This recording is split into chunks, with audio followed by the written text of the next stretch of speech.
En fait, les arbres en ville, plus on les étudie, plus on s'aperçoit qu'ils ont des effets très, très, très importants. Et le premier, c'est sur la santé, le bien-être humain. Les études ont montré que quand on est entouré d'arbres, on se sent mieux, notre pression artérielle diminue. Des études ont montré, par exemple, que si vous êtes à l'hôpital pour récupérer, si votre fenêtre fait face à un arbre, vous allez récupérer plus vite que si votre fenêtre fait face à un autre bâtiment. Donc, au niveau de la santé humaine, là, juste le fait d'avoir un arbre nous calme et nous rend beaucoup plus heureux, diminue les dépressions, permet de récupérer plus vite suite à toutes sortes de stress. Ça, je dirais, c'est le premier impact très, très important. Mais il y a des effets beaucoup plus directs au niveau de la pollution. Les feuilles, les arbres possèdent énormément de surface foliaire et ces feuilles-là interceptent énormément de petites poussières, de petits électrons qui sont dans l'air et qui ont un effet négatif sur nos poumons. Ils peuvent même causer le cancer. Donc, plus on a de la végétation autour de nous, encore une fois, plus notre santé va s'améliorer. Depuis quelques années, on a des périodes de chaleur assez extrêmes l'été et donc les arbres, au niveau des îlots de chaleur, ont un impact très, très, très important. Si vous êtes en plein été dans un milieu sans arbres, il peut faire 40, 42 degrés. Dans un parc, il va faire 27, 28 degrés. Donc, ça, c'est très, très important. Il y a des effets intéressants aussi au niveau de la climatisation l'été. Plus votre maison est entourée d'arbres, moins votre coût de climatisation va être élevé. Et finalement, je vais terminer en disant que les acheteurs de maisons vont payer plus cher lorsque vous avez des arbres autour de la maison. Donc, il y a une valeur directe sur l'évaluation de la maison.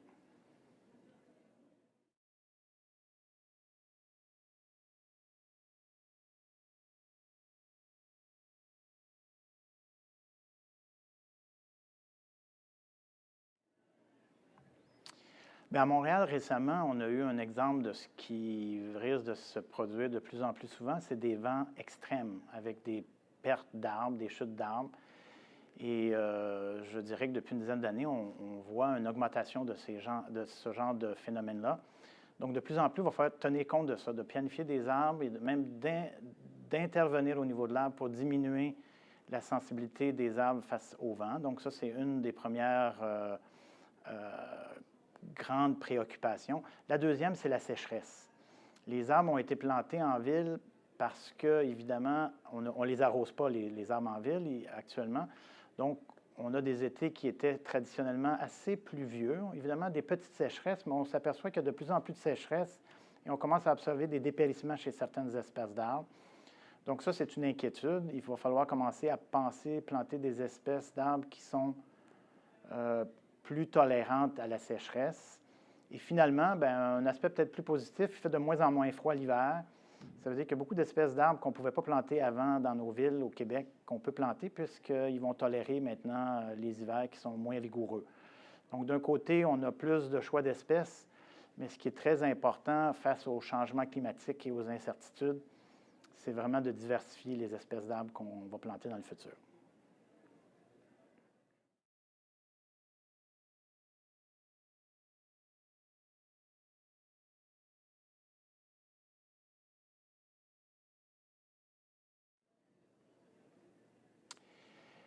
Ce n'est pas une question facile, hein, le nombre, les espèces d'arbres. Moi, ce que je conseille, c'est de planter le plus grand nombre d'espèces d'arbres possible pas seulement en termes d'espèces d'arbres, mais des arbres qui ont des caractéristiques écologiques très différentes. Ce que je veux dire, c'est des arbres qui ont des enracinements différents, qui ont des tolérances à l'ombre différentes, qui ont des tolérances à la sécheresse différentes.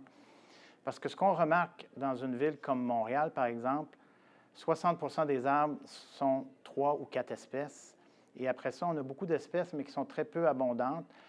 Et en plus, on a tendance à planter les mêmes espèces dans une rue donnée. On a traditionnellement beaucoup développé cette idée qu'il fallait uniformiser les espèces d'arbres pour le côté esthétique. Et donc, si on a une sécheresse, une maladie ou un insecte exotique comme la grille, souvent on risque de perdre toutes les espèces dans une rue. Donc, la suggestion, c'est qu'on ne devrait jamais planter juste une espèce ou 2 espèces, mais diversifier, augmenter la diversité des espèces d'arbres au niveau de chaque rue, au niveau de chaque parc, au niveau de chaque quartier. Un peu comme on fait quand on veut prendre sa retraite et on veut investir dans le futur. On n'investit pas tout dans le même type de compagnie, on investit dans une grande diversité. Et je pense qu'au niveau des arbres, c'est la même chose. Donc, j'aimerais voir plus de conifères, par exemple, en ville. On a très peu de conifères et les conifères ont des adaptations très différentes par rapport au changement climatique. Je pense qu'on devrait facilement augmenter à 5 à 10 les espèces de conifères dans nos villes.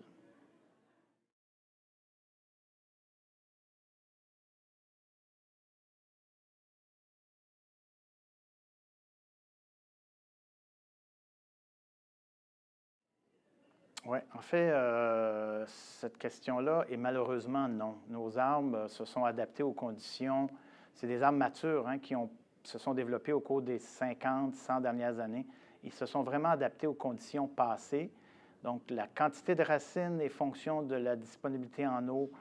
Le feuillage qui a été produit est aussi fonction de la capacité de transpirer. Et là, avec les changements qui s'en viennent en termes de sécheresse, même en termes de vent, souvent, ces arbres-là sont très, très peu adaptés à ces changements-là qui se font très, très rapidement. L'adaptation peut se faire quand les arbres sont petits. Donc, si on plante un petit arbre actuellement et que le climat change, il va s'adapter. Il va changer autant au niveau de biomécanique, donc de la solidité du tronc, l'enracinement, la quantité de feuillage. Mais quand les arbres sont matures, ils ont perdu un peu cette capacité d'adaptation-là. Je dirais que c'est un peu comme les humains. Plus on vieillit, moins on est adaptable au changement de l'environnement qui nous entoure. Donc, c'est la même chose au niveau des arbres. Et malheureusement, je pense qu'il faut commencer à penser à remplacer les plus vieux arbres par des arbres qui vont être mieux adaptés aux conditions futures.